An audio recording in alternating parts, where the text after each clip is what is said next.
বৈষম্য বিরোধী ছাত্র আন্দোলনের ডাকা রেজিস্ট্যান্স উইক কর্মসূচি ঘিরে সারা দেশ আবারও উত্তাল। সাবেক প্রধানমন্ত্রী শেখ হাসিনার বিচার দাবিতে ফের রাজপথে একজোট শিক্ষার্থীরা।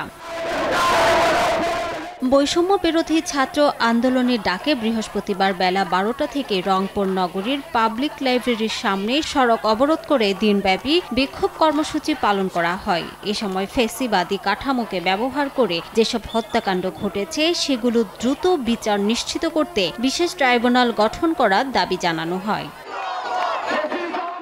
এদিকে যারা সাধারণ ছাত্র ও জনসাধারণকে নির্মমভাবে গুলি করে হত্যা করেছে তাদের প্রত্যেককেই আইনের আওতায় এনে কঠোর শাস্তি দেওয়া হবে জানিয়েছেন অন্তর্বর্তীকালীন সরকারের ডাক, টেলিযোগাযোগ ও তথ্য প্রযুক্তি উপদেষ্টা নাহিদ হাসান। বৈষম্য বিরোধী ছাত্র আন্দোলনে পুলিশের গুলিতে চিকিৎসাধীন অবস্থায় 14ই আগস্ট টাঙ্গাইলের বীরতারা ইউনিয়নের বিলকুকডি গ্রামের নিহত সাজিদের জানাজায় অংশ নিয়ে এসব কথা বলেন তিনি।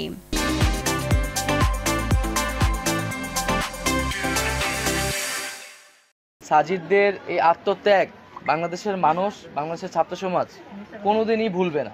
আজকে সাজিদের পরিবার আমার পরিবার, এই পরিবারের দায়িত্ব আমি এখানে কথা দিয়ে যাচ্ছি, এই পরিবারের দায়িত্ব আমার। জুলাইয়ের হত্যাকাণ্ডের বিচার নিশ্চিতকরণ, বিশেষ ট্রাইব্যুনাল গঠন সহ 4 দফা দাবিতে গাইবান্ধায় বিক্ষোভ সমাবেশ মিছিল করেছেন শিক্ষার্থীরা। গণহত্যার দায়ে আয়নাঘরের পরিচালক ও শেখ হাসিনার বিচারের দাবিতে মানিকগঞ্জে গণমিছিল ও বিক্ষোভ মিছিল করেছে বৈষম্য বিরোধী ছাত্র আন্দোলন। ঝিনাইদহে কালীগঞ্জ উপজেলা শহরে মেইন বাসস্ট্যান্ড এলাকা থেকে একটি বিক্ষোভ মিছিল বের করেন শিক্ষার্থীরা।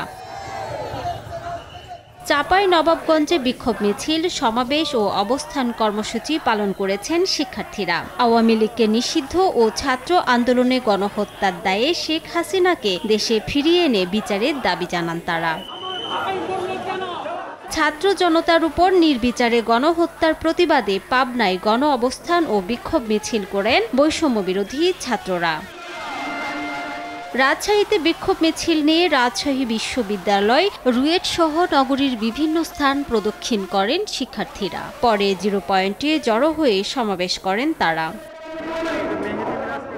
সপ্তাহব্যাপী রেজিস্ট্যান্স উইক কর্মসূচি পালন করেছে মাদারীপুর বৈষম্য বিরোধী ছাত্র আন্দোলন। কর্মসূচি থেকে সংখ্যালঘুদের উপর হামলার ঘটনায় দোষীদের বিচার, কোটা সংস্কার, আন্দোলনের নিহত ও আহতদের ঘটনায় জড়িতদের বিচার দাবি করা হয়। শিগগিরই 4 দফা দাবির বাস্তবায়ন না হলে আগামীতে কঠোর আন্দোলনের হুঁশিয়ারি শিক্ষার্থীদের। রিমু সিদ্দিক, সময় সংবাদ।